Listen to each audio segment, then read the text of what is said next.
نعم عظيمة، وربنا ادالنا الأيام دي هدية تانية بعد رمضان. يعني لو انت رمضان فاتك ومعرفتش تحقق فيه حاجات كتيرة، فاغتنم بقى الأيام دي، وفرصة إنك انت تعمل في الأيام دي أكتر ما عملت في رمضان، لأن الأيام دي اليوم فيهم أو الأيام فيهم بتعادل نص مليون يوم من الأيام العادية.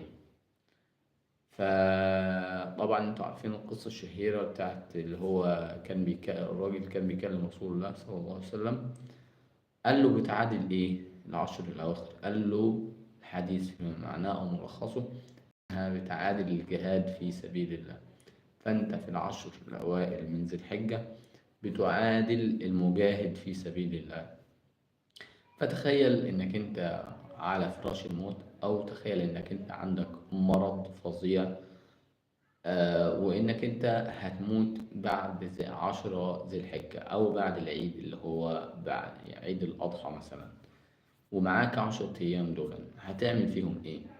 10 أيام دول لو أنت فكرت صح وكويس جدا جدا، لازم تبقى متيقن إن ال10 أيام دول لازم تجيب فيهم كل ما عندك. يعني لو سألتك مثلا، أنت ختمت القرآن بعد رمضان لحد النهاردة كم مرة؟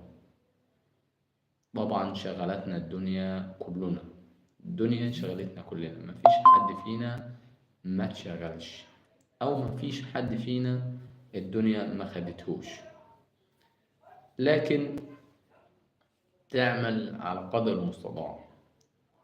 يعني انت مش معاك فلوس تروح تعمل عمرة، او تروح تعمل حج، او تزور بيت الله الحرام، او الكلام ده كله، لكن عندك صحة، عندك عقل تفكر بيه، عندك 10 أيام المفترض تستغلهم صح، تستغلهم 100%، علشان ربنا يجازيك خير، وخير كتير جدا جدا. لازم تقدر نعمة الهدية اللي بعتها لك ربنا، لأن الهدية دي بتيجي آه، بقى يعني مستمرة، فأنت لازم أن تحافظ على الهدية دي.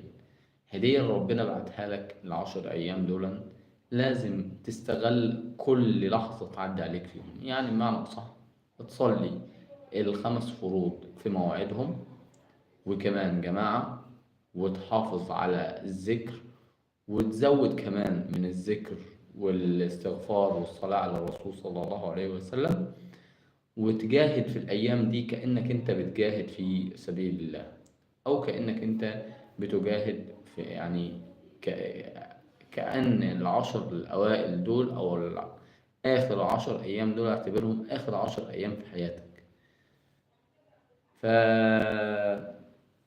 فطالما أنت كده كده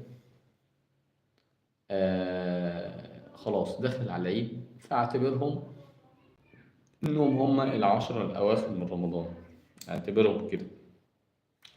ما شدتش حيلك في رمضان، شد حيلك في ال10 أيام دول، و... وكتر كتر من الخير. يعني تصدق، صلي، صوم، اذكر ربنا، استغفر، اعمل صدقات، زود من الطاعات والخير، كل اللي تقدر تعمله اعمله. ال10 الأواخر أو ال10 الأوائل من ذي الحجة ربنا بعتهم لك هدية، بيقول لك يلي ما عملتش كويس في رمضان، ال10 أيام دول هدية، استغلها كويس واغتنمها كويس، واشتغل على نفسك كويس ال10 أيام دول، كأنك مجاهد في سبيل الله، بتعادل مجاهد في سبيل الله. فصلي وصوم واذكر ربنا واستغفر وادعي واطلب من ربنا، لأنك أنت مثلا وليكن كنت عايز تروح تعمل عمرة أو تعمل حج، فأنت مش معاك فلوس كتيرة، فأنت تعمل إيه بقى؟ شد حيلك بقى يا بطل، تسافر ال10 أيام دول مع نفسك، تجاهد بقى، تستغفر وتدعي ربنا سبحانه وتعالى.